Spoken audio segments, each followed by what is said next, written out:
Hello အားလုံးပဲမင်္ဂလာပါခင်ဗျာ GC Square ရဲ့ပြန်လည်ကြိုဆိုလိုက်ပါတယ်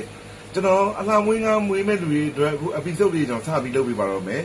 episode တွေဖြစ်တဲ့အတွက်အရန်တူပါလိမ့်မယ်ဘာဖြစ်လို့လဲဆိုတော့အများကြီးကျွန်တော်ပြောသွားလဲ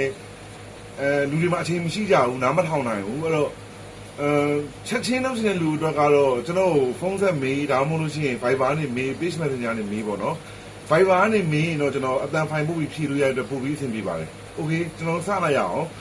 ကိုကြည့်နေတဲ့ညီကောင်မောင်နှမတွေကတယောက်ကဒီနေ့ပဲငားမွေးတော့မယ်လို့ဆုံးဖြတ်လိုက်လို့ရှိရင်ပထမဦးဆုံးမလုပ်ရမယ့်အလုပ်ကိုပဲကျွန်တော်ပြောပါမယ်ဘယ်တော့မှငားရောကန်နေရောပစ္စည်းတွေအောက်ကခင်းတဲ့ဟာတွေအပင်တွေဘယ်တော့မှဝယ်ပြီးတရက်တည်းတနေရာထဲမှာ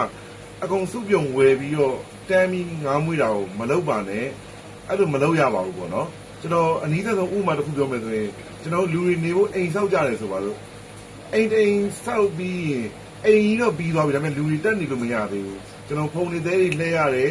မီးမလင်းတဲ့နေရာမီးလင်းအောင်လုပ်ရတယ်တန်ရှင်းလုပ်ပြီးတော့လူနေလို့ရပါပြီဆိုတဲ့အနေထားရောက်လာအောင်အိမ်ဆောက်ပြီးသွားတဲ့အချိန်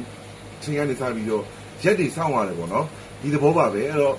ကိုကြည့်နေတဲ့ညီကောင်မောင်နှမတွေကငားမွေးတော့မယ်ဆိုလို့ရှိရင်တိထားတဲ့အချက်လေးပေါ့မလုပ်ပါနဲ့လို့ကျွန်တော်ပြောပေးမယ်မလုပ်သင့်ဘူးလို့ပဲကျွန်တော်ပြန်ပြင်ပြောပြရစီပေါ့နော်အဲ့တော့ဒီနေ့ပဲငားမွေးတော့မယ်ဆိုပြီးတော့တဏှာတွေကနေပြီးဟေးဆိုပြီးတော့ရှိသမျှဟာအားလုံးဝယ်တာမျိုးကိုဖြစ်နိုင်ရင်မလုပ်ပါနဲ့ငားမွေးဖို့အတွက်ကိုငားကန်ကိုအိမ်မှာကြိုတင်ပြင်ဆင်ပြီးတော့လုပ်ရမှာရှိပါတယ်ပေါ့နော်โอเคဒါတွေအားလုံးဟိုအစားနဲ့ဟိုအဆုံးပြီးတော့ကျွန်တော်ဗီဒီယိုလုပ်ခဲ့ပြီးသားပါဒီနေ့တော့ကျွန်တော်ဒီ episode ကိုဒီမှာပဲကျွန်တော်ဖြတ်ပါမယ်အလားမွေးငားမွေးတော့မယ်ဆိုရင်တရက်တည်းအပီငားမွေးခြင်းငားတန်းထည့်ခြင်းအောက်မှာခင်းတဲ့ဟာတွေဘာတွေနဲ့တခါလဲစုပြုံပြီးတခါလဲတူတူရောပြီးတရက်တည်း